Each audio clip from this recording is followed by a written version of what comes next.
अवांजी समातुन ताईं radio voice of Sindh London. अद्यूं आऊं अॼाण मूं संग सुञाणे न कयो, हूंद न सठ में हेतिरी कोहारे जे कान रतीअ जी रिहाण जीव अड़ायम चतसी। भलारे भिटधणी जे भलारे बैत सां मुंहिंजी हीअ आवाज़ मुसाफ़िर radio voice of Sindh London तां थी दुनिया जी कुंड कुड़छ ताईं जंहिं माॻ ॿुधिजे पियो उन्हनि मिड़नी महिरबाननि खे सिक भरियो सलाम शाल क़बूल पवे। 2 डिसंबर 2021 ख़मीस जे ॾींहुं प्रोग्राम कुझु वर्क किताब मां साण करे अवां जी ख़िदमत में हाज़ुर अवां जो पंहिंजो मेज़बान हबीब लगारी। प्रोग्राम जी शुरूआत में अवां लाइ इहा ई दुआ त शाल जितो जो सुख सलामती सां हुजो, कॾहिं बि ॾुखियो ॾींहुं न ॾिसो ऐं कॾहिं बि अवां जूं मुर्कूं मेरियूं न थियनि।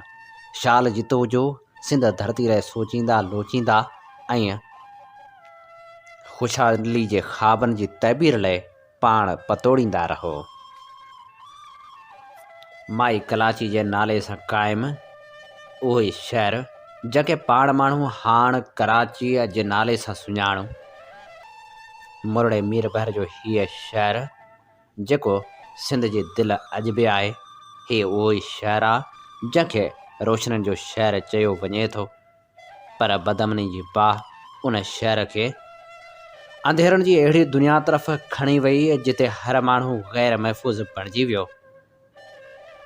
ॿोरियुनि में बंद लाश मिलणु शुरू थिया त हर माण्हू ख़ौफ़ खाइणु लॻो ऐं कराची शहर सिंधियुनि लाइ ॼण त ओपिरो बणिजी वियो। टारगेट किलरनि ख़िलाफ़ थियल ऑपरेशन खां पोइ मस वञी अमन वारी सूरतहाल बहाल थी त हिकु भेरो ॿीहर वरी टारगेट किलिंग जो सिलसिलो शुरू थी वियो आहे। काल्ह कराचीअ जे गुलिस्तान जोहर वारे इलाइक़े में सिंध बार काउंसिल जे सेक्रेटरी शिकारपुर सां वास्तो रखंदड़ इरफान अली महर खे क़त्ल कयो वियो। मोटरसाइकिल सवार 2 हथियारबंदनि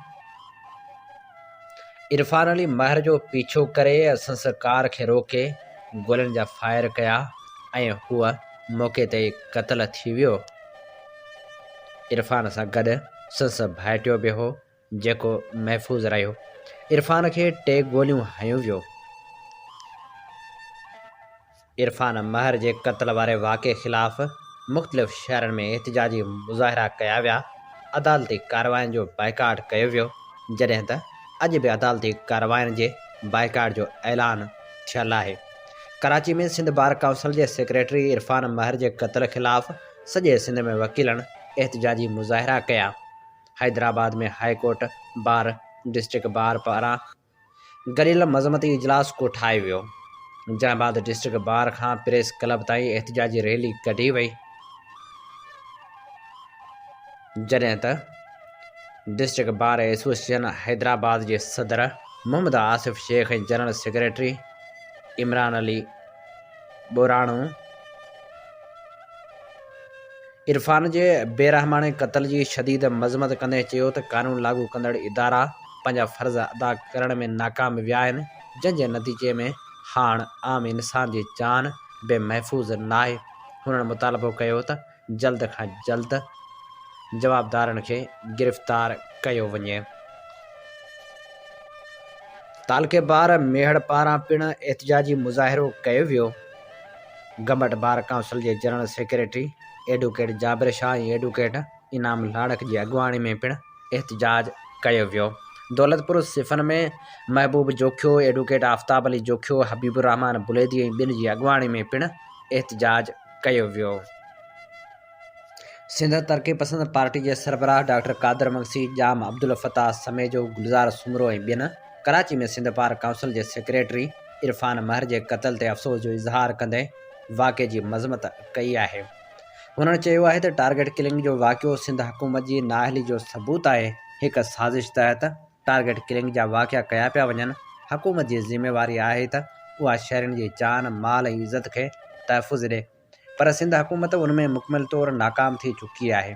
सॼी सिंध में वधंदड़ ॾोहनि जो अंग संदन समूरनि दावाउनि खे रद्द करे थो छॾे, जेके हुक्मरान न आवाम खे के सहूलियतूं ॾेई था सघनि, न वरी संदन जान माल ऐं इज़तनि जो तहफ़ुज़ करे सघनि था। उन्हनि वटि वधीक इक़्तिदार में रहण जो को बि जवाज़ न आहे। हुन चयो त इरफ़ान महर जो क़त्लु आम क़त्लु न आहे, पर हुनजे पोयां इंतिहाई ख़तरनाक साज़िश आहे। तंहिं करे न सिर्फ़ु फ़ौरी तौरु क़ातिलनि जी गिरफ़्तारी लाइ उपाउ वरिता वञनि, पर उन सां गॾु हिन क़त्ल जी हर रुख़ खां शफ़ाफ़ जांच कराए हक़ीक़तूं मंज़र आम ते आंदियूं वञनि। क़ौमी अवामी तहरीक जे सरबराह अयाज़ लतीफ़ पली जे पिणु मज़मत कंदे चयो आहे त इरफ़ान जो क़त्लु खुलियल दहशत गर्दी आहे। क़ातिलनि खे जल्द खां जल्द गिरफ़्तार कयो वञे। पंहिंजे जारी कयल बयान में अयाज़ लतीफ़ पली जे वधीक चयो आहे त वाक़ियो खुलियल दहशत गर्दी आहे। इरफ़ान महर जे क़त्ल सां साबित थियो त कराची में दहशत गर्द हिकु भेरो ॿीहर मुलज़म थी रहिया आहिनि। सिंध में लाक़ानूनी जो राज क़ाइमु कयो वियो आहे। सिंध जे कंहिं बि शहरी खे तहफ़ुज़ हासिल न आहे। लाक़ानूनी सबबि सिंध जे माण्हुनि जूं ज़िंदगियूं दाव ते लॻल आहिनि। हर महीने को न को हाई प्रोफाइल केस थी रहियो आहे। कॾहिं नाज़म जो खियो क़त्लु थी रहियो आहे त कॾहिं फ़हमीदा सियाल खे बरबरीअत जो निशानो बणायो पियो वञे। सुप्रीम कोर्ट जे चीफ जस्टिस ऐं सिंध हाई कोर्ट जे चीफ जस्टिस खे दहशत गर्दी जे हिननि वाक़िअनि जो पाण मुरादो नोटिस वठणु घुरिजे। अवामी तहरीक जे सदर डॉक्टर रसूल बख्श ख़ासखेली, अब्दुल कादिर रांटो, नूर अहमद कातियार, एडवोकेट सजाद अहमद चांडियो ऐं ॿियनि कराची में क़त्ल कयल सिंध बार काउंसिल जे सेक्रेटरी इरफ़ान महर जे क़त्ल जी शदीद लफ़्ज़नि में मज़मत कंदे चयो आहे त सिंध में लाक़ानूनियत जो राज क़ाइमु कयो वियो आहे। सिंध जे कंहिं बि शहरी खे तहफ़ुज़ हासिल न आहे। लाक़ानूनियत सबबि सिंध जे माण्हुनि जूं ज़िंदगियूं दाव ते लॻल आहिनि। अॻवाननि मुल्क जे आला अदालत खां मुतालबो कयो त सिंध में वधंदड़ लाक़ानूनियत जो पाण मुरादो नोटिस वरितो वञे। हुननि चयो त इरफ़ान जे क़ातिलनि खे गिरफ़्तार करे सख़्त खां सख़्त सज़ाऊं ॾिनियूं वञनि। कराची मां हिकु ॿी ॾुखो ईंदड़ ख़बर बि साम्हूं आई त सिंध जो वधीक हिकु नौजवान आमदली मंगणे जो कराची जे रोडनि ते गोलियुनि जो खाज बणिजी वियो। आख़िर केसिताईं सिंधी माण्हू पंहिंजनि जा बेकफ़ना लाश ढोईंदा रहंदा।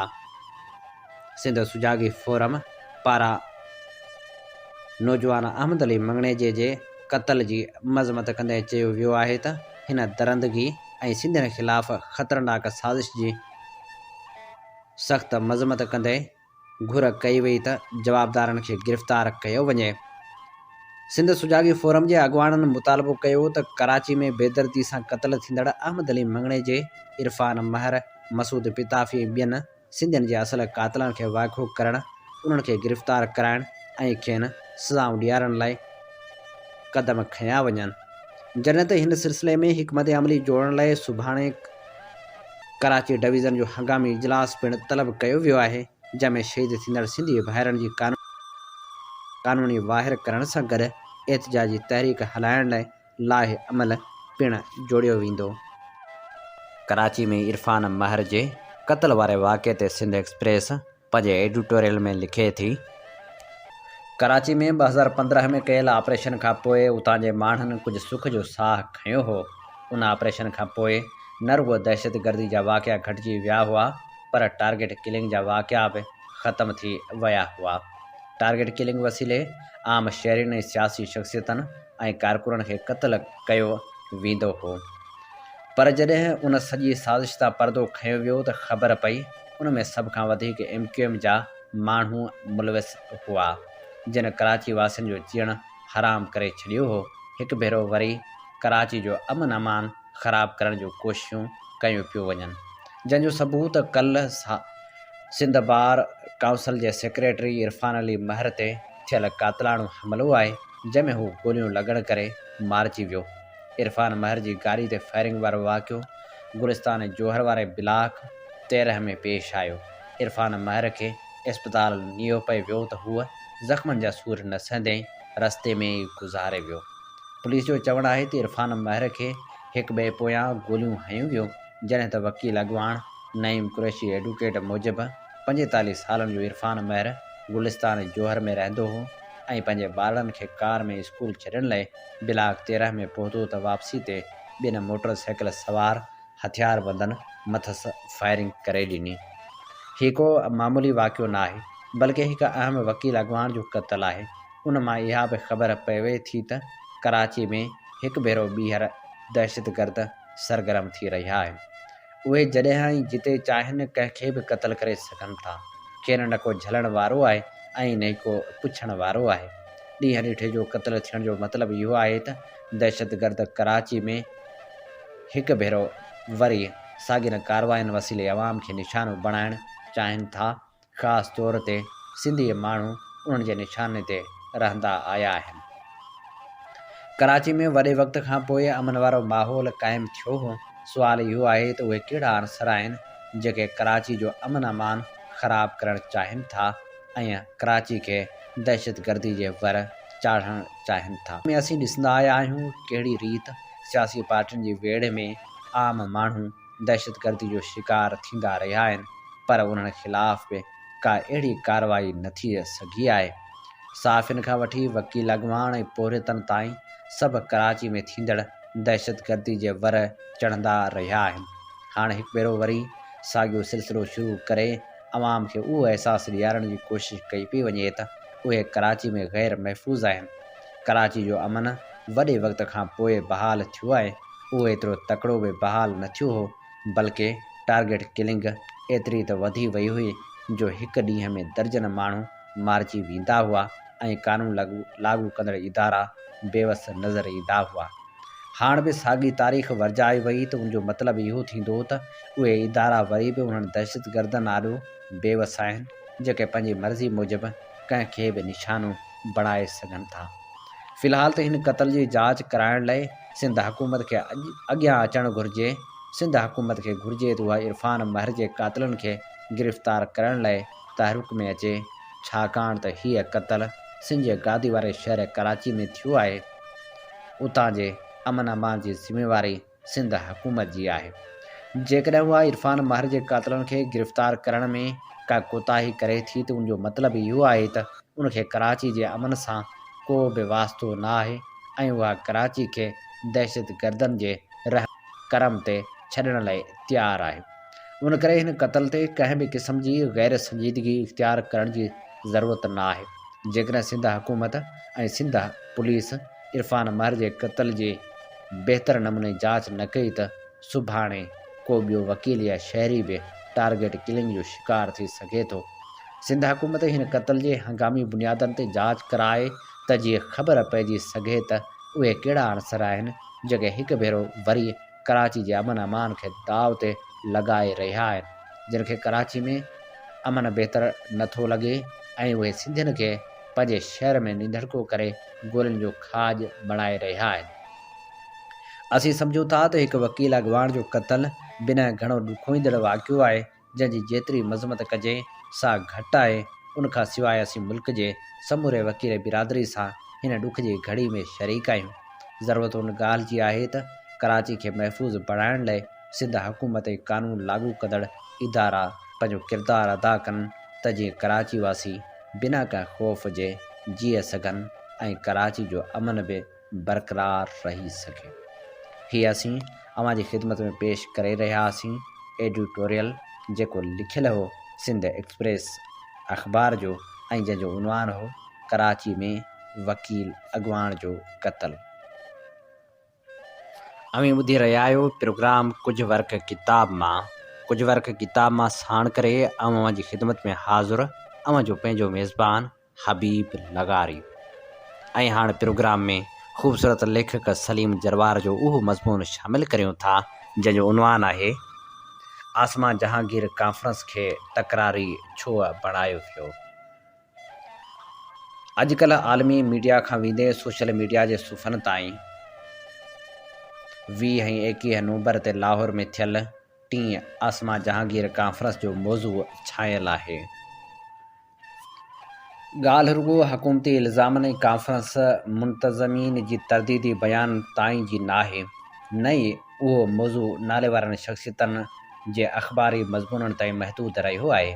पर वफ़ाक़ी वज़ीरनि जे बयाननि खां पोइ गुज़िरियल ॾींहुं मुल्क जे वज़ीर आज़म पिणु कंहिं तक़रीब में उन कॉन्फ्रेंस जो नालो वठी हिकु भेरो ॿीहर अॻूणे वज़ीर आज़म मियां नवाज़ शरीफ़ ते पंहिंजी कावड़ कढी। उन खां अॻु वफ़ाक़ी वज़ीर फवाद चौधरी चई चुको आहे त परॾेही आफ़ीस ज़रिए वियना कन्वेंशन जे आर्टिकल 41 तहत मामिलो खणंदासीं। यादि रहे त 1961 जे वियना कन्वेंशन जे आर्टिकल 41 मूजिबि को बि मुल्क ॿिए मुल्क जे अंदरूनी मामलनि में मुदाख़लत न कंदो। मीडिया खां वेंदे हुकूमती धुर जे बयाननि, निजी कचहरियुनि तोड़े सिविल सोसाइटी वटि उन समूरे बहस जो हिकु बुनियादु ॿुधायो थो वञे त सज़ा याफ़्ता ॾोहारी मियां नवाज़ शरीफ़ खे उन कॉन्फ्रेंस जे फोरम ते छो घुरायो वियो जंहिंमें आला अदलिया जे चीफ जस्टिस ऐं ॿियनि मोज़िज़ जजनि ख़िताबु कयो। उन जे रद्द अमल में सुप्रीम कोर्ट बार जे सदर अहसन भून चयो त हस्ब रिवायत आख़िरी सेशन में सियासी शख़्सियत खे ई ॻाल्हाइणो हूंदो आहे। उन खां अॻु बिलावल भुटो ज़रदारी, शिरीन मज़ारी, यूसुफ रज़ा गिलानी बि ॻाल्हाए चुका आहिनि। जॾहिं त 21 मुख़्तलिफ़ सेशन हुआ, उन जा अलॻि मौज़ू हुआ ऐं हर मौज़ू ते लाॻापियल शख़्सियतनि खे ॻाल्हाइणु ॾिनो वियो। जज साहिबान हिकु ॾींहुं अॻु इफ़्तिताही तक़रीब में आयल हुआ, जॾहिं त मियां साहिब ॿिए ॾींहुं ॻाल्हायो। आसमा जहांगीर जी न्याणी ऐं कॉन्फ्रेंस जी मुंतज़म मुनीज़ी जहांगीर हुकूमत पारां कॉन्फ्रेंस जी ऑडिट वारी ॻाल्हि जी अजिया कंदे चयो त असां तनज़ीम जे माली मामलनि जे रिकॉर्ड हर साल जमा कराईंदा आहियूं ऐं असां वटि लिकाइण लाइ कुझु न आहे। सोचण जी ॻाल्हि इहा आहे त छा रुॻो मियां नवाज़ शरीफ़ जी तक़रीरी हुकूमती गले जो कंडो बणी आहे या ॿियूं के ॻाल्हियूं आहिनि जिन वाघ धड़ियुनि खे एतिरो बेचैन कयो आहे। जेकॾहिं मियां साहिब जे ॻाल्हाइण ते एतिराज़ु आहे त उन ते पाबंदी छो नथी लॻाई वञे। कानून में कंहिं सज़ा मिलियल ॾोहारी खे इज़हार जी आज़ादी जो हक़ केतिरो आहे उहो कानूनी माहिर ॿुधाए सघनि था, पर हिकु राय इहा आहे त नवाज़ शरीफ़ जी तक़रीर खां वधीक वकील अॻवान अली अहमद कुर्द, मंज़ूर पश्तीन ऐं कुझु ॿियनि अॻवान जो ख़िताब बि घणनि धुरनि खे हज़म नाहे थियो। आसमा जहांगीर जुरत, हिम्मत ऐं जदोजहद जो नालो हुई। संसद नाले ते घुरायल सालियानी कॉन्फ्रेंस में अहिड़ी जुरत सां ॻाल्हाइणु शायदि हुकूमती धुर खे क़बूल न आहे। उन करे हुन कॉन्फ्रेंस खे शुरूअ ॾींहं खां तकरारी बणाइण जी कोशिश कई।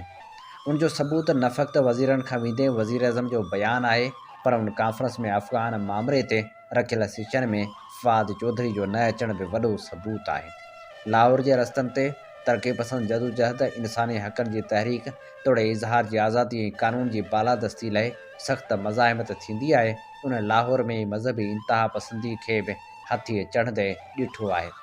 उन जी शाहिदी उन ॻाल्हि मां बि मिले थी त कुझु हफ़्ता अॻु ई लाहौर ऐं उन जे भर पासे जे ज़िलनि वज़ीराबाद, गुजरात ऐं ॿियनि इलाइक़नि मां निकितल काफ़िलनि हुकूमती ऐं रियासती रिट खे चैलेंज कंदे पंहिंजा मुतालबा मञाए वरिता।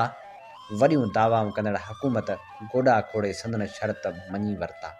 उन तहत पाबंदी मढ़ियल तनज़ीम तारीख़ लबैक पाकिस्तान खे उहो ई शान शौकत मिली वियो ऐं उन जे सरबराह सैयद रिज़वी खे पिणु आज़ादु कयो वियो। उन जी भेट में छा लाहौर जे कंहिं होटल जे हाल में घुरायल कॉन्फ्रेंस एतिरी ख़तरनाक हुई जो हुकूमत खे वियना कन्वेंशन जी मदद जी ज़रूरत पइजी वई।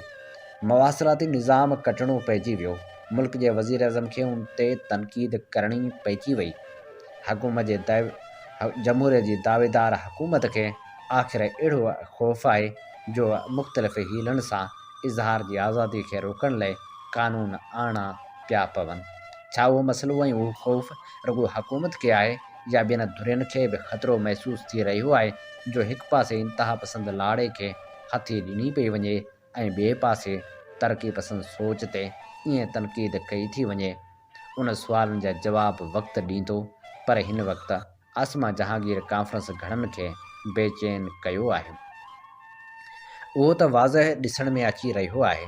उन समूरी सूरतहाल खे नज़र में रखंदे तरक़ी पसंद धुरियुनि, मुल्क जे सियासी जमायतनि ऐं ख़ासि तौरु बार खे पंहिंजो किरदारु अदा करणु घुरिजे, छो त हुकूमत कंहिं बि रीति पाण मथां तनक़ीद बर्दाश्त करण जे मूड में न आहे।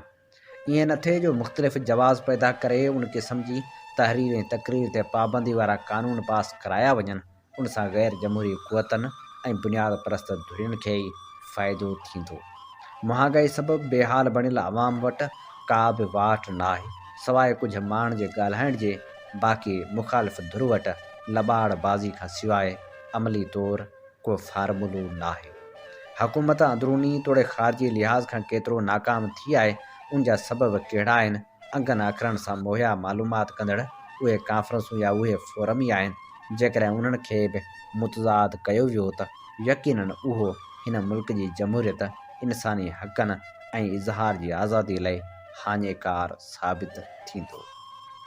हीउ ख़ूबसूरत मज़मून लिखियल हो सलीम जरवार जो ऐं हिन मज़मून जो उनवान हो आसमा जहांगीर कॉन्फ्रेंस खे तकरारी छो बणायो वियो। अव्हां ॿुधी रहिया आहियो radio voice of Sindh London ऐं अव्हां जी ख़िदमत में प्रोग्राम पेश कयो पियो वञे कुझु वर्क किताब मां साण करे अव्हां जी ख़िदमत में हाज़ुर अव्हां जो पंहिंजो मेज़बान हबीब लगारी। जीअं त अव्हीं बख़ूबी ॼाणो था त radio voice of Sindh London ऐं voice of Sindh television Sindh जे तर्जुमान वारो किरदारु अदा करे रहिया आहिनि, जितां सिंध में थींदड़ हर बेवाजिबी ऐं क़ौमी मसइलनि ते आवाज़ु उथारियो वेंदो आहे। इल्मु अदब सियासी समाजी ऐं सक़ाफ़ती सरगर्मियुनि खे असीं अवली जे बुनियाद ते नशर कंदा आहियूं। पंहिंजे क़ौमी आवाज़ खे घर घर पहुचाइण में पंहिंजो क़ौमी किरदारु अदा करियो। 24 कलाक नशर थींदड़ हिननि क़ौमी इदारनि खे अव्हां जे साथ सहकार ऐं माली सहायता जी ज़रूरत आहे। अव्हीं जेके असांजा ॿुधंदड़ आहियो, जेके असां लाइ मान वारा ऐं एतिराम लाइक़ु आहियो, अव्हीं जेके सवनि में न पर हज़ारनि में आहियो, अव्हीं त असांजा सॼण आहियो ऐं अव्हीं त असांजो हौसलो ऐं हिमत आहियो। अव्हीं असांजे प्रोग्रामनि जा लिंक जेके असीं अव्हां ताईं पहुचायूं था, जी हा, उहे फेसबुक पेज ऐं यूट्यूब चैनल जा आहिनि। अव्हीं यूट्यूब ते बि सर्च करियो radio voice of Sindh London, उन सां गॾोगॾु फेसबुक पेज ते बि असांजा प्रोग्राम ॿुधो, वधि खां वधि दोस्तनि ताईं पहुचायो त जीअं असीं पाण भरा थी सघूं ऐं सुजाॻी जो हीउ सफ़र अञा बि अॻिभरो रहे।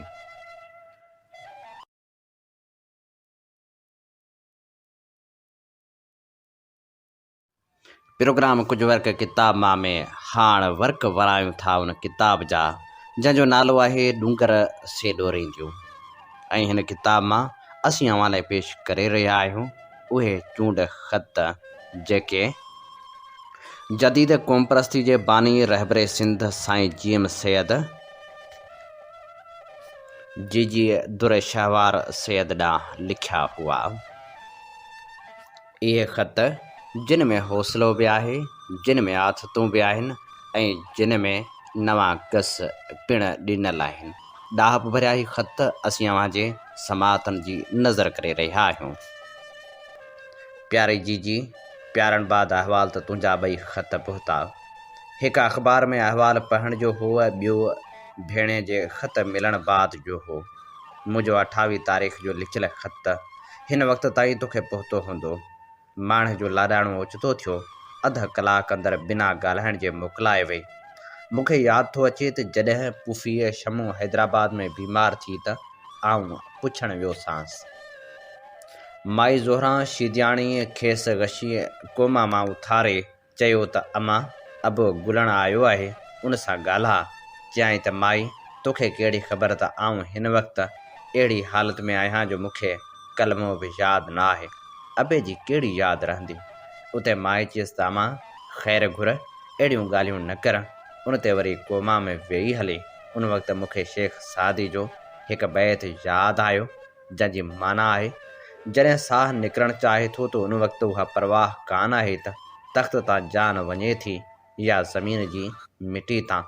ज़िंदगी हिकु रोशनी जी झलक वांगुरु आहे, जॾहिं ॾीओ या बत्ती विसामे थी त ॼण हुई कान। उहो ॾुख ऐं अरमान सभु एसोसिएशन जे कारण आहे, जे ज़िंदगी जे समूरे दुखनि जो कारण थियनि था। महात्मा गौतम बुद्ध बि अहिड़ियूं हालतूं ॾिसी ऐं उन करे जे ॾुख पैदा थियनि था, तिन मां छुटकारे हासिल करण लाइ वरनि जा वरिया बन में रही ध्यानु ऐं फ़िक्र बाद ज़िंदगी जे इसरार खां वाक़ुफ़ु थियो हो। जंहिं बाद खेसि मालूम थियो त दुख सभ लाॻापन जे कारण पैदा थियनि था। उन जी ॼार मां आज़ादी हासिल करणु सही इल्म जो मक़सदु आहे, जंहिंखे ॿुधी सॼियो अथनि। तोखे फ़लसफ़े रूह मज़हब जे पढ़ण लाइ उन करे मोकिलियो अथमि त तूं उन यज़दान जे राज़ खां वाक़ुफ़ु थी। बेदल साईं फरमाए थो, सुख रम्ज़ वजूद वञावण दी नहीं हाजत पढ़ण पढ़ावण दी। हाणे जे तूं जंहिंखे इल्मु हक़ीक़ी या रूहानी रमज़ूं मालूम करे माण्हुनि खे उन मां वाक़ुफ़ु करण लाइ मोकिलियो अथमि, सा लाॻापन जो शिकार थी दुख दर्द जो इज़हार कंदे त असांजो कहिड़ो हाल थींदो। हज़ार हा पखी जानवर ऐं माण्हू रोज़ ॼमनि ऐं मरण था। ज़िंदगी जो उहो रोज़मरह जो कारनामो आहे। बकौल मिर्ज़ा गालिब क़ैद हयात बंदे गम, असल में दोनों एक हैं, मौत से पहले आदमी गम से निजात पाए क्यों। यानी ज़िंदगी में गम ऐं दुख लाज़िम मलज़ूम आहे। जेसि ताईं ज़िंदगी आहे उन सां निभाइणो पवंदो। शाह लतीफ़ फरमाए थो त अञा तो मंझां छुते रत निकिरे, मुंह में महबूब जा कंहिं झलींदे घाव, सो तूं कुॼाड़ाव थो सिकण जूं सधो करे। सालवेशन बि निजात छुटकारे जे हासिल करण जो उहो आहे त माण्हू दुख ऐं ख़ुशी जे ॿंधणनि खां आज़ादु थिए। तोखे ॿुध महावीर कृष्ण मोहम्मद सल्लल्लाहु अलैहि वसल्लम रूमी शाह अब्दुल लतीफ़ भिटाई ऐं सचल जे इल्मनि जे कसोटण थियण लाइ चयल आहे। जे तो बि कमज़ोरी ॾेखारी त हेॾी सारी सिंधी क़ौम जो कहिड़ो हाल थींदो जे दुखनि ऐं दर्दनि में पीड़िजी रहिया आहिनि।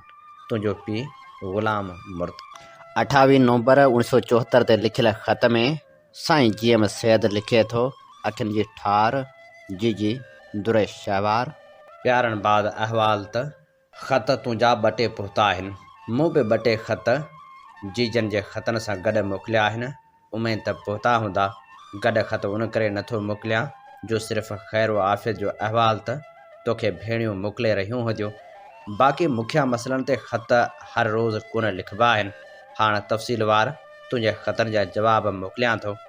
मुंहिंजा जमली किताब 41 आहिनि जिन जी लिस्ट मोकिलियां थो। उन्हनि मां हर कंहिं जे साम्हूं उन जे मिलण वग़ैरह जो पतो पवंदो।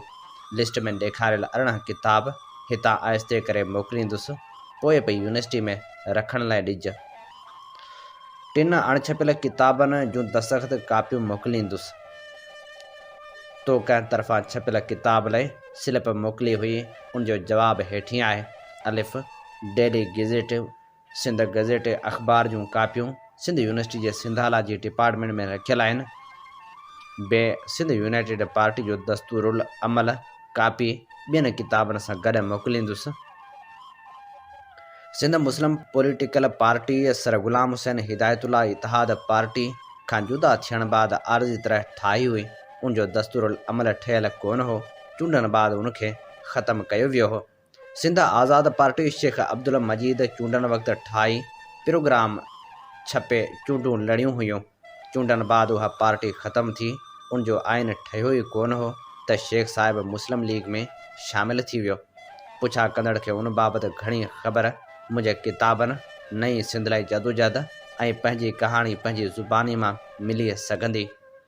पहिरियों किताब हिते ज़ब्त थियल आहे। मुमकिन आहे ब्रिटिश लाइब्रेरी में हुजे। अंग्रेज़ी तज्ज़िये खे दुनिया जे केतिरनि मुसनफ़नि खे कोट कयो आहे।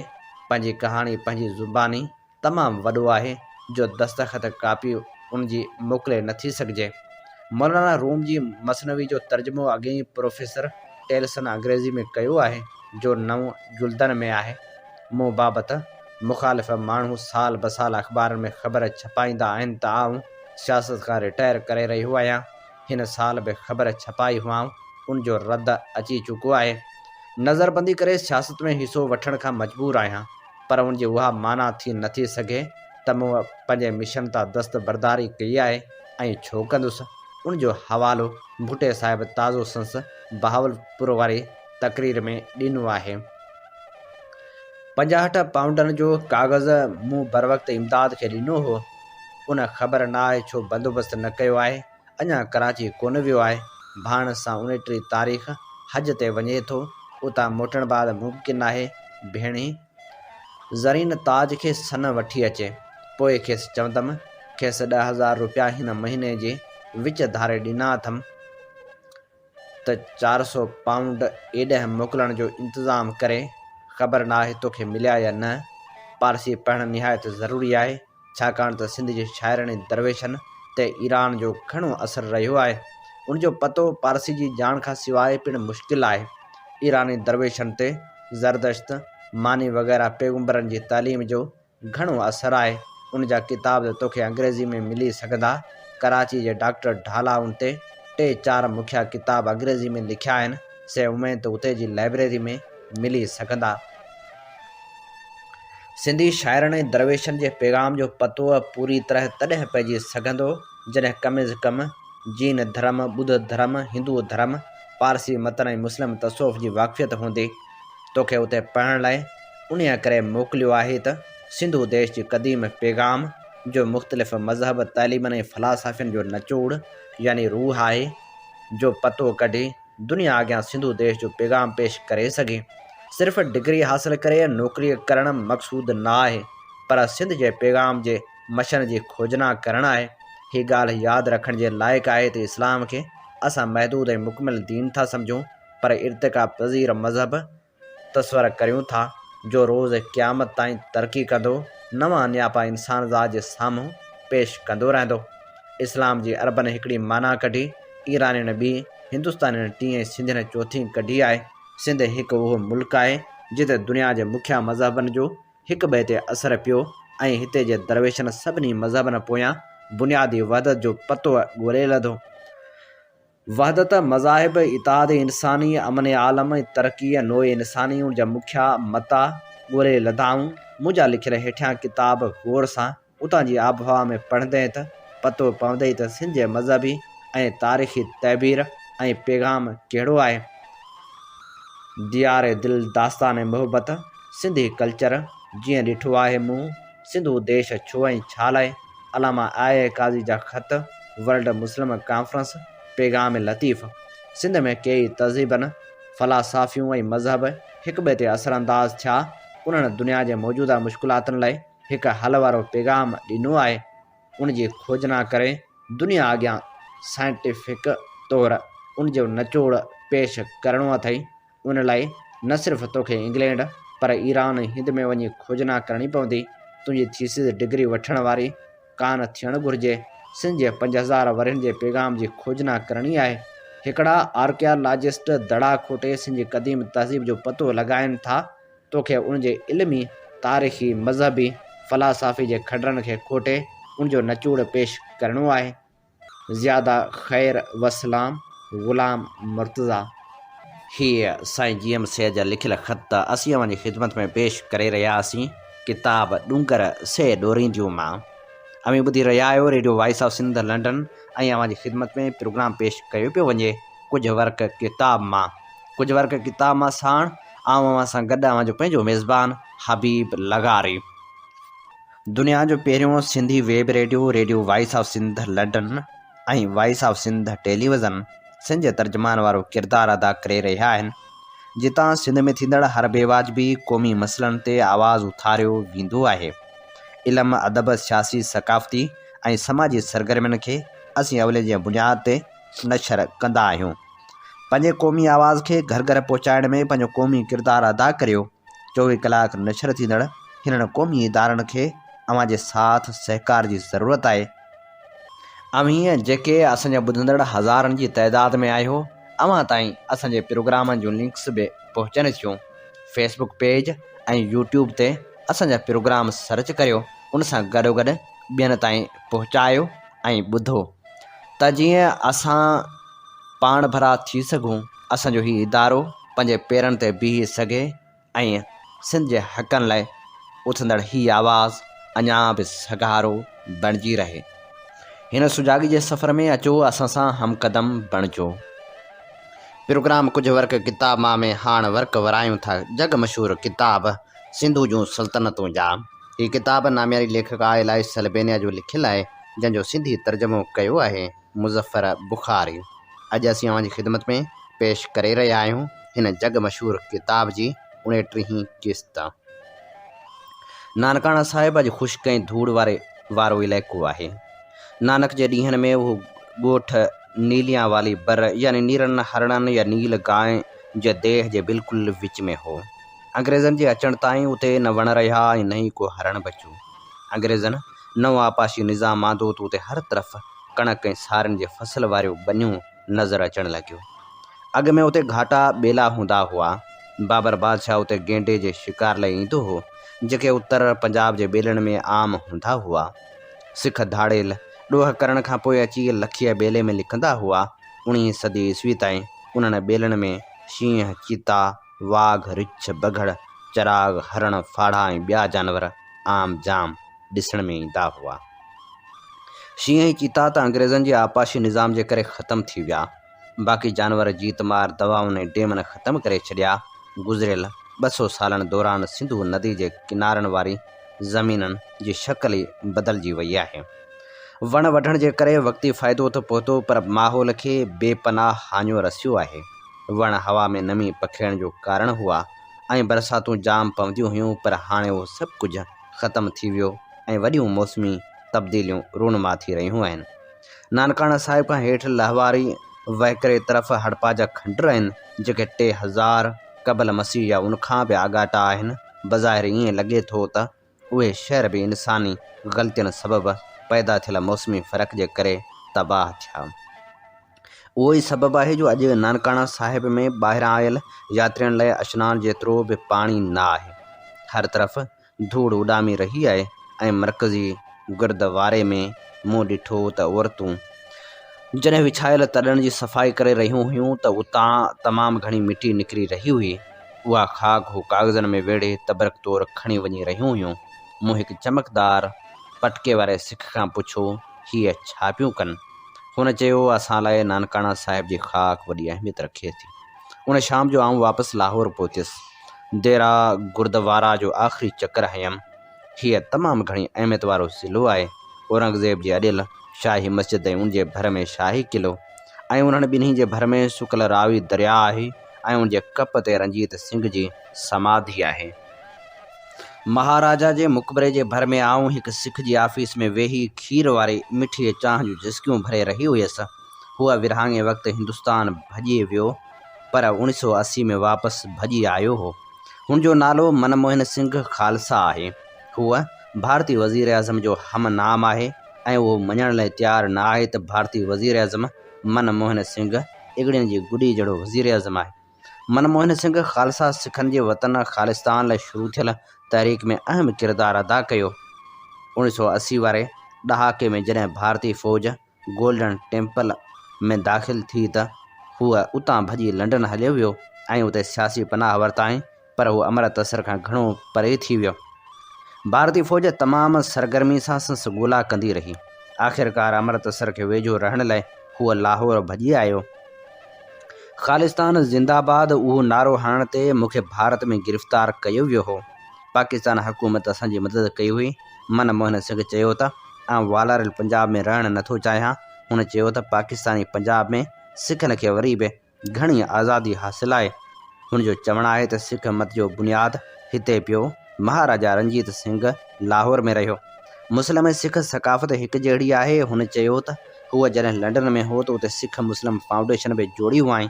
असांजूं रिवायतूं साॻियूं आहिनि, ज़ुबान साॻी आहे ऐं असांजी क़बीलाई जोड़जक बि साॻी आहे। मूं पुछो, विरहाङे बाबति छा ख़्यालु आहे? हुन चयो त उहा नफ़रत ब्राह्मण जी पैदा कयल हुई ऐं उहो एशा जे बदन ते कारो दाग़ आहे। मूं आख़िर में पुछो, जेकॾहिं सिख पाकिस्तान में एतिरो ई पाण खे आज़ादु महसूसु कनि था त पोइ पाकिस्तानी फ़ौज में शामिलु छो नथा थियनि? पाकिस्तानी फ़ौज जंहिंजो ढांचो सिख फ़ौज जहिड़ो आहे, उन में हिकु बि सिख न आहे ऐं उहा बहरहाल हैरत जी ॻाल्हि आहे। आउं महसूसु करे रही हुयसि त उहो चर्चो मनमोहन खे न वणंदो, पर मनमोहन सिंह खालसा जो जवाबु उनखां मुख़्तलिफ़ हो। हुन चयो, आउं जनरल परवेज़ मुशर्रफ सां मिलियो आहियां। इक़्तिदार ते कब्ज़ो करण खां पोइ मुंहिंजी साणुसि मुलाक़ात 3.5 कलाकनि ताईं जारी रही हुई ऐं उन दौरान मूं सिखनि खे फ़ौज में भर्ती करण लाइ मथसि ज़ोर भरियो हो। हूअ सिखनि ॾांहुं नरम रवैयो रखे थो, ॾाढो सुठो जनरल आहे। हुन चयो त संसि हुन दरख़्वास्त ते हुन हावकार कई हुई ऐं हिन वक़्तु नानकाना साहिब जो हिकु नौजवान पाकिस्तानी फ़ौज में भर्ती थी चुको आहे ऐं हूअ पहिरियों पाकिस्तानी सिख फ़ौजी आहे। मनमोहन सिंह चांहि जी आख़िरी चुस्की भरी ऐं उन वक़्तु लाहौर जी बादशाही मस्जिद मां सुम्हण जी बांग जो आवाज़ु अची रहियो। असीं कुझु देरि ख़ामोश रहियासीं। पोइ हुन चयो, पहिरियों सिख पाकिस्तानी फ़ौज में शामिलु थी चुको आहे ऐं मूं उन में इज़ाफ़ो कयो। हुन जो तालुक़ गुरु नानक जी पैदाइश वारे हंधि नानकाणा साहिब सां आहे। शहनशाह बाबर चयो हो त हिकु भेरो तव्हां सिंधु नदी पार कई त पोइ हिंदुस्तान जी हर चीज़ तव्हांजे क़दमनि में हूंदी। अटक वटां जॾहिं मूं सिंधु नदी पार कई ऐं पंजाब जी सरज़मीन छॾे ख़ैबर पख्तूनख्वा में दाख़िल थियुसि त मूंखे दरिया जे ॿिन्ही पासनि जे मंज़र में वॾो तज़ाद नज़र आयो। मुंहिंजे पोयां पंजाब जा हमवार मैदान, फ़ौजी छावणी, रंग बिरंगी लिबास ऐं पोतियूं पातल औरतूं ऐं ॾाढ़ी ऐं वारनि जी संवारत वरितल मर्द हुआ। अॻियां अफ़गानी जबल, सरहदी शहर, किलाशन कोफ़ बरदार स्मगलर ऐं बुरकनि में वेढ़ियल औरतूं हुयूं। मज़े जी ॻाल्हि इहा आहे त ॿिन्ही इलाइक़नि जा दरिया बि उते अची मिलनि था ऐं उन्हनि जे पाणीनि में बि वाज़े फ़र्क़ु आहे। हिकु तरफ़ ओलह खां ईंदड़ काबिल नदी आहे जेका अफ़गाननि जे मिज़ाज वांगुरु तेज़ रफ़्तार ऐं पुरशोर आहे। जबलनि तां गजगोड़ कंदे लहे थी ऐं उनजो सस पाणीअ कारो नीरो आहे। ॿिए पासे ओभर खां सिधू नदी आहे जेका घणे पाणी बावजूदि माठी ऐं धीमे मिज़ाज वारी आहे। पाणी कुझु लड़ाटो आहे पर बर्फ़ जहिड़ो थधो आहे। ॿई नदियूं सजन खां उते मिलनि थियूं ऐं महिलनि ताईं पंहिंजे अलॻि अलॻि रंग सां वहनि थियूं। हिंदुस्तान जा माण्हू उन्हनि नदियुनि जे पाणीनि खे अटक वठी हिक ॿिए सां गॾिजंदे रुॻो तॾहिं ॾिसंदा हुआ जॾहिं अफ़गान जा घोड़ा सिंधु नदी पार करे ॿिए भर अचण जी कोशिशि कंदा हुआ। विचें उहद जे मुस्लमान मुहिम जोअन वांगुरु बाबर बि समरकंद खां सफ़र शुरू कयो। अफ़गानिस्तान खां थींदो सरहद पार करे हिंदुस्तान फ़तह करण जे इरादे सां अॻिते वधियो। 1526 ईस्वी में केतिरियूं ई नाकाम कोशिशनि खां पोइ आख़िरकार हू दहली जे सुल्तान जो दिफ़ा टोड़ण में कामयाबु थी वियो ऐं खेसि शिकस्त ॾिनाई। विच एशियाई रियासतनि जे नवाबनि वांगुरु बाबर बि हिंदुस्तान ते हुकूमत करण जे इरादे सां आयो हो। बाबर जीअं हिंदुस्तान ॾिठो उन वक़्तु पाण लिखे थो, हीअ वसी मुल्क आहे ऐं हिते सोन चांदी जा अंबार आहिनि। बाबर हिते रुॻो हिकु भेरो ई आयो त खेसि ख़बर पई त हिते जा माण्हू ॾाढा सादा, अॾावतूं मामूली ऐं घण ॻाल्हाऊ आहिनि। हिते मुश्क सां भरियल बर्तन, मेण बतियूं ऐं घोड़ा बि न हुआ। हुन पंहिंजे यादगिरियुनि तज़के बाबरी में लिखियो, हिंदुस्तान अहिड़ो मुल्क आहे जिते तफ़रीह जा तमामु थोरा मौक़िया आहिनि। जल्दी संस साथी गरम ऐं धूड़ जे करे बीमार थी पिया ऐं वतन वापसि वञण जी इजाज़त घुरण लॻा, पर बाबर पंहिंजे होड तां न लथो ऐं हू हिंदुस्तान फ़तह करण वारे इरादे ते क़ाइमु रहियो। बाबर सिंधु नदी जे ओभर में मुग़ल ख़ानदान लाइ राह हमवार कई। सद शुक्र बाबर जेको रहम दिल आहे, हिंद सिंध ऐं ॿियनि इलाइक़नि खे बादशाहत में मिलाए थो। जेकॾहिं तव्हां में उन्हनि जी गर्मी बर्दाश्त करण जी ताक़त न आहे, जेकॾहिं तव्हां चओ था त थधिकार घुरिजे, त पोइ गज़नी मौजूदु आहे। अहिड़ी तरह अफ़गानिस्तान जे ॾूर जे इलाइक़े ऐं थधे मुल्क गज़नी खां आयल माण्हुनि खे वतन जी यादि सताइण लॻी, पर बाबर पोइते ॾिसणु मुनासिबु न सम्झो ऐं मैदानी इलाइक़ा झागे दहली खे पंहिंजी सल्तनत जो मर्कज़ बणायई। अहिड़ी तरह ईंदड़ 300 सालनि ताईं अज़बक नस्ल जा उहे शहनशाह हिंदुस्तान ते हुकूमत कंदा रहिया। सिंधु नदी पार कंदड़ बाबर पहिरियों मुस्लमान न हो। हुन उहो ई रस्तो इख़्तियार कयो हो जेको खाइण सां अॻु ॿिया इख़्तियार करे चुका हुआ। लोधी ख़ानदान जंहिंखे बाबर शिकस्त ॾिनी हुई उहो पठान नस्ल जो हो। बाबर जे काबल में पैदा थियल पुटु हुमायूं खे शिकस्त ॾींदड़ बि हिकु अफ़गान शेरशाह सूरी हो। सो काबिल जे माण्हुनि खां सदाईं होशियारु रहण जी ज़रूरत आहे। अॼु जे अफ़गानिस्तान में केतिरनि ई नस्लनि जा माण्हू रहनि था, जिन में हज़ारा, ताजिक, उज़्बेक ऐं पठान शामिल आहिनि।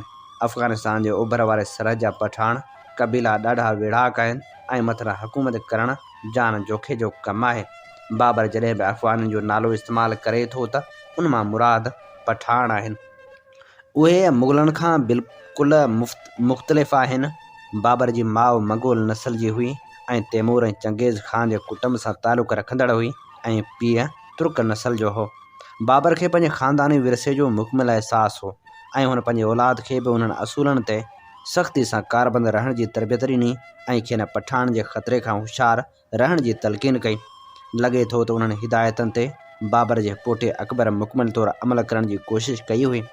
हुन हिदायतूं जारी कयूं हुयूं त कंहिं बि तौरु बेवकूफ़, सरकश ऐं रोल माण्हू खे गवर्नर या फ़ौज में को अहम उहिदो हरगिज़ न ॾिनो वञे।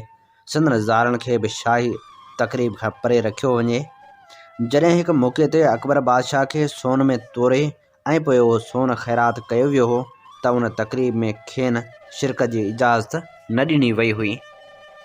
17वीं सदी ईस्वी जो विन्स जो हिकु सियाह नोकोलाव मानूची लिखे थो, मुग़ल बादशाह जो उसूल आहे त पठान ते एतमाद न कयो वञे।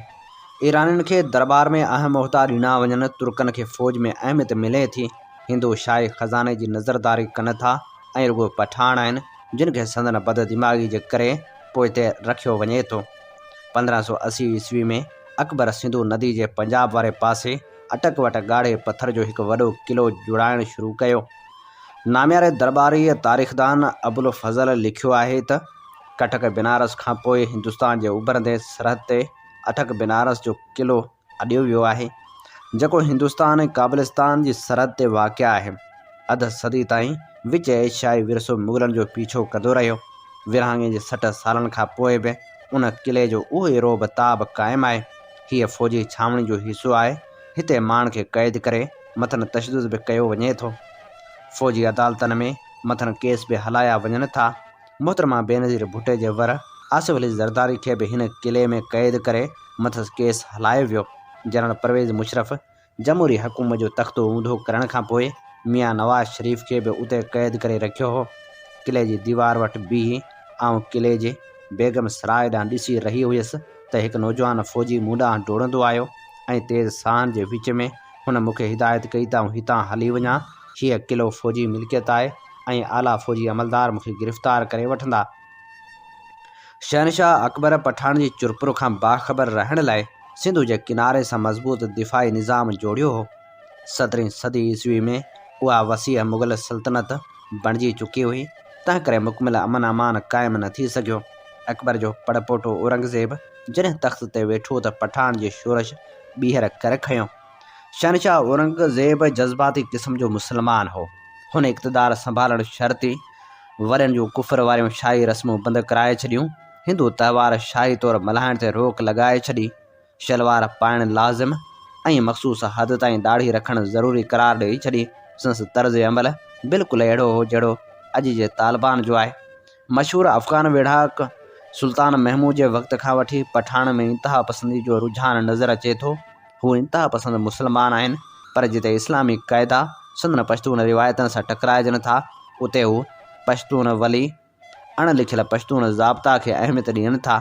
मशहूरु पख्तून शाइर ख़ुशहाल ख़ान खटक लिखियो आहे त जेकॾहिं आउं शराबी आहियां त उन ते मुला छो था कावड़जनि। सिंधु नदी जे वेझो हिकु ॻोठ सां तालुक़ु रखंदड़ ख़ुशहाल ख़ान खटक औरंगज़ेब ते छिती तनक़ीद कंदो हो। आउं औरंगज़ेब जे इंसाफ़ ऐं बराबरी खां चङी रीति वाक़ुफ़ु आहियां। हूअ बुनियाद परस्त अक़ीदो रखंदड़ आहे। हूअ पंहिंजे भाइरनि सां विढ़ंदो रहियो, हिकु हिकु करे खेनि क़त्ल कयाईं। पंहिंजे सॻे पीउ सां जंग करे खेसि क़ैद कयाईं। हूअ बाबर ते बि चिथड़ करण जो मौक़ो हथां न वञाईंदो हो। दहली जे बादशाह बाबर खे उहो मक़ाम पठाणनि ॾियारियो हो ऐं पोइ हूअ उन्हनि जो ई मुख़ालिफ़ बणियो। 1664 ईस्वी में औरंगज़ेब जी फ़ौज पठान इलाइक़नि ते काहींदी रही ऐं आख़िरकार ख़ुशहाल ख़ान खटक खे गिरफ़्तार करे दहली आंदो वियो।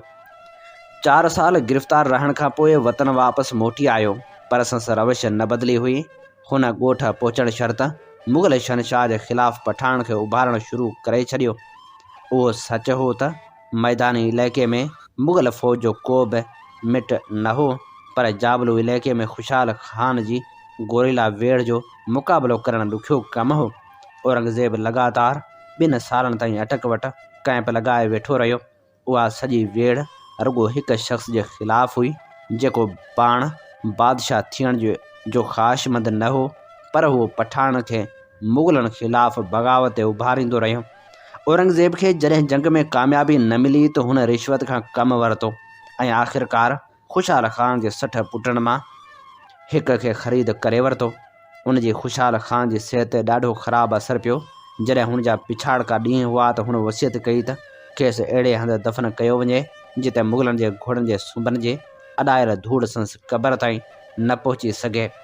ख़ुशहाल ख़ान खटक हिकु शाइर हो ऐं तलवार जी वेड़ संसि पहुच खां ॿाहिरि हुई, पर उहो लफ़्ज़नि जी वेड़ जो माहिर हो। हुन पंहिंजी शाइरी में पख्तून दरियाउनि, पटकनि जोधनि ऐं हवाउनि जी साराह कई आहे। हिकु किताबु सफ़रनामे ते आहे। कुझु आत्मकथा बि लिखी अथसि ऐं कुझु औरतुनि मुतालिक़ बि लिखियो अथसि। काम सूत्र वांगुरु हुन जी शाइरी जो वॾो हिसो पख्तून औरतुनि जी जिनसी सूंहं ऐं सघ बाबति आहे। हुन जी दावा हुई त हिकु पठाण हिकु राति में 15 औरतुनि सां हमबिस्तरी करे सघे थो। हूअ छोकिरनि जो बि शौक़ीन हो। पेशावर यूनिवर्सिटी जे पश्तो एकेडमी में अॼुकल्ह ख़ुशाल ख़ान जी जिन्स बाबति शाइरी नथी पढ़ाई वञे, उहा बसि विसारी वई आहे। मुलायत जे सख़्तु दबाव जे करे जिन्स बाबति ॻाल्हाइण जो मतिलबु मौत खे दावत ॾियणु आहे। अजीब ॻाल्हि इहा आहे त औरंगज़ेब ख़ुदा परस्ती जो दावेदार, शीयनि जो क़ातिल ऐं मज़हबी हुकूमत क़ाइमु करण बावजूदि पाकिस्तानी माण्हुनि जो हीरो न बणिजी सघियो। कुझु दरसी किताबनि में ज़िक्र पाकिस्तानी जज़्बो उभारण जी कोशिश कई वई, पर आम तौर खेसि का बि घणी मञता न मिली। अलबत्ता हिंदू माण्हुनि जे क़ातिल ऐं लॻातार हिंदुस्तान ते हमला कंदड़ महमूद गज़नवी खे घणी अहमियत हासिलु आहे। पाकिस्तान पंहिंजे बैलिस्टिक मिज़ाइल जो नालो बि महमूद गज़नवी जे नाले पुठियां रखियो आहे। मुग़ल वांगुरु सुल्तान महमूद बि पीउ जे तरफ़ खां तुर्क हो, पर संसि माउ काबिल जी पठाण हुई। शायदि उहो ई सबबु आहे जो पाकिस्तानी अफ़गान पठाण खे पंहिंजो सम्झनि था। महमूद जो पीउ ग़ुलाम हो। मूंखे काबिल जे हिकु मौलवी फ़ख़ुर खां ॿुधायो त ग़ुलाम जो पुटु मुल्क जो सरबराह बणियो हो। तोड़ जो हू पठाण न हो, पर पोइ बि पठाण साण सां मुहबत कनि था। महमूद जो बालकपिणो अहिड़े शहर में गुज़रियो जेको केतिरनि ई तहज़ीबनि जी सरहद ते हो। संसद अबा ॾाढा तुर्की खां आया हुआ, पर हू गज़नी में ॼाओ हो जेको काबिल जे ॾखण ओभर में 150 किलोमीटरनि जे मुफ़ासिले ते आहे। हुन जी मज़हबी तालीम ते सऊदी अरब ऐं तहज़ीब ते ईरान जो असरु हो। उन्हनि ॿिन्ही पासनि जी बि हिकु लिहाज़ खां अहमियत आहे। संसद वालदा जी जाइ पैदाइश ते हू बादशाह बणियो। संसद ॾाॾाणे मुल्क जे रहवासियुनि संसद भरपूर हिमायत कई। फ़ारसी जे शाइरनि संसद दरबार जी साराह कई, पर महमूद उन ते राज़ी न रहियो। हुन आख़िरकार उन्हनि ॿिन्ही चीज़नि में भारत जो इज़ाफ़ो करणु ज़रूरी सम्झो। सुल्तान महमूद खां घणो अॻु में हिकु ॿियो मुस्लमान बि हिंदुस्तान आयो हो। 17 सालनि जो उहो नौजवान मोहम्मद बिन क़ासिम तॾोके ख़लीफ़े जो भाइटियो हो।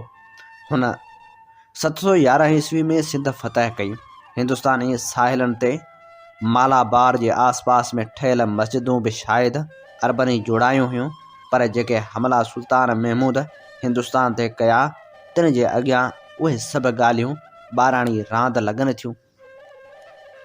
जॾहिं महमूद जो पीउ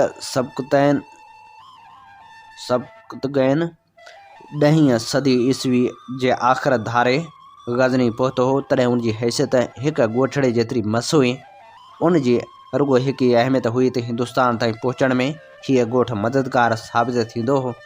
मौसम सही हुजे त गज़नी खां सिंधु नदी ताईं 1 महीने जो सफ़र हो। निढे क़द जे ताक़तवर ऐं जुलानी तबियत वारे महमूद लाइ उहो सफ़र माल दौलत जी अलामत हो। जिहादी तौर 30 सालनि जे कैरियर दौरान महमूद हिंदुस्तान ते 17 काहूं कयूं ऐं उहो सभु ख़ुदा जी राह में कयो। हर साल न त हर ॿिए साल हिंदुस्तान ते हमिलो कंदो हो। 903 ईस्वी खां हुन हिंदुस्तान ते हमला करणु शुरू कया। हूअ सिंधु नदी में छोड़ कंदड़ नदियुनि जा किनारा वठी हिंदुस्तान में दाख़िल थींदो हो। कॾहिं वरी ख़ैबर लक वारो ॾुखियो रस्तो इस्तेमालु कंदो हो ऐं उनजो मतिलबु पेशावर जे हिंदू माण्हू सां विढ़णु हूंदो हो। हिकु भेरो हू कंधार खां सिंध जे सहरा मां गुज़री गुजरात ताईं वियो ऐं सोमनाथ जे मंदर में शिव जो लिंग भञण में कामयाबु रहियो। पर सभ खां सवलो रस्तो वज़ीरिस्तान वारो हो, जेको अॼुकल्ह अलक़ाइदा जो गढ़ आहे। हिंदुस्तान जी सरज़मीन महमूद खे ख़ुशहाल बणाए छॾियो। हीउ मुल्क ॾाढो अमीर हो। हिते रहंदड़ हिंदू माण्हू हुआ जिन खे मारण ऐं फुरण जो बहानो जिहाद जे नाले में हासिलु थी सघियो थे। महमूद हिंदुस्तान जे शहरनि जा रुगो वॾा मंदर फुरण मुनासिबु सम्झा। रुगो हिकु भेरो संसि समूरो माल सिंधु में लुढ़ी वियो हो, न त हर भेरे तमामु घणी दौलत खणी ॾेह वरंदो हो। जिहाद जी महिरबानी सां महमूद जे इलाइक़े पखणु शुरू कयो ऐं गज़नी हिकु शानदार शहर बणिजी वियो। परॾेही सफ़ीर हिते अची ॾाढ़ूं जहिड़नि हीरनि खे अखियूं फाड़े ॾिसंदा हुआ। महलनि जा गिलम ऐं ग़ालीचा ॾिसी संदन वात फटिजी वेंदा हुआ। वॾे तइदाद में माण्हू संदसि लश्कर में शामिल थियण जे शौक़ सां ईंदा रहिया। हुननि खे ग़ाज़ी बणिजण जो शौक़ु हो। महमूद बगदाद जे ख़लीफ़े खे बहितरीन तोहफ़ा ॾेई हिकु शाही ख़लत सां पाण खे सुल्तान सॾाइण जी बि इजाज़त हासिलु कई। उन सां गॾु खेसि केतिरा ई ख़िताब ॾिना विया। रियासत ऐं ईमान जो वारिस, सल्तनत जी चमक ऐं दीन जो ज़ेवर, सल्तनतूं क़ाइमु कंदड़ ऐं अहिड़ा ॿिया लक़ब खेसि मिलिया। उहो चवणु ॾुखियो आहे त महमूद जे उन्हनि हमलनि जो हिंदुस्तान ते कहिड़ो असरु पियो, पर उहो त ज़ाहिर आहे हिंदुस्तान इस्लामी दुनिया ते तमामु गहरा असर छॾिया। हीअ असीं जगमशहूर किताब सिंधु जूं सल्तनतूं मां अव्हां जी ख़िदमत में पेश करे रहियासीं 29हीं क़िस्त। इन ते प्रोग्राम कुझु वर्क किताब मां जो वक़्तु पंहिंजी पुॼाणी ते पहुचे थो। पंहिंजे मेज़बान हबीब लगारी खे इन साॻी दुआ सां ॾींदा इजाज़त। वसे भिट तुंहिंजी भलारा सदा सदा देस परदेस सारा वसन। कॾहिं सिंध सिंध जी न मेरी थिए, कॾहिं मोड़ कंहिंजा न मुरझाए अचनि। सिंध मुंहिंजी अमा सूंह तुंहिंजी मथां छा लिखी, छा लिखां छा लिखी, छा लिखां। सिंध मुंहिंजी अमा, दुनिया जा सिंधियो हिक मुठ थी सिंध बचायो। सिंध मुंहिंजी अमा सूंह तुंहिंजी मथां छा लिखी, छा लिखां। सिंध जो क़ौमी आवाज़ radio voice of Sindh London.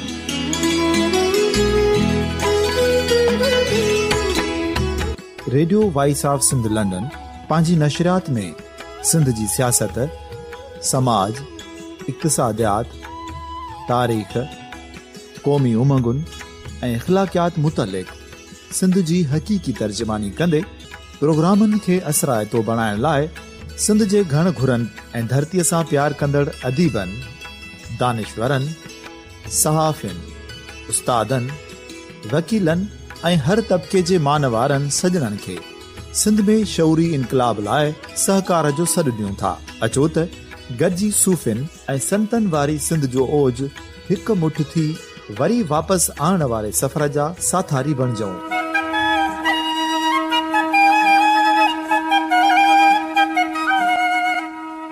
हिकु नए सुबुह जी शुरूआत जो पड़ाॾो घर घर, ॻोठ ॻोठ ऐं शहर शहर ताईं पहुचायो। शाल सिंध आबाद ऐं ख़ुशहाल थिए, सिंधी माण्हू सुखियो ऐं सताबो थिए।